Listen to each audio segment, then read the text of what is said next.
Hi and welcome back. It's February and I know we're all itching to get going. There are some things to sow and harvest this month, some of which can be done indoors in the warm, and others which you may need to put a warm coat on for. We've been able to sow broad beans for the past few weeks and you still can this month, along with Brussels sprouts, cauliflower and cabbages. If you have a free area on the windowsill, then you can get peppers, chilies and tomato seedlings going in a seed tray to get a head start on the summer.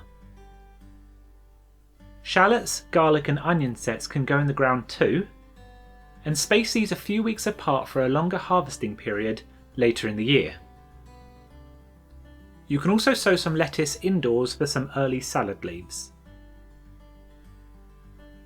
Continue harvesting your Swiss chard, kale and spinach to encourage new growth and keep the plant compact and tidy. Your parsnips can come out of the ground too when you need them, along with any leeks that you may have left. If you've still got any Brussels sprouts or cauliflowers, they're still good too. Get yourself ready for the coming months by drafting a growing diary. You can use gardening magazines, the back of seed packets, or the web to get a good idea of the right months to sow in. Be prepared by ordering your seeds now, so you have them for when you need them, and throw away any which are well past their sow-by date, or have been open for a long time. Your indoor plants may be looking a bit sad too. Clean up and remove any dead or dying leaves and remember to water them less during the cold months. Your orchids should still be happy though and looking beautiful.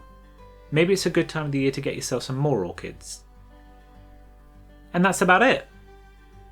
I've set up my Patreon page for anyone who wants to support the channel. In the coming weeks I'll be asking you to send me your own clips and photos of your garden and your crops. If you want to be involved in the community, you can find a link in the description. Here are a couple of other videos from the channel which you may be interested in. Thank you and happy growing.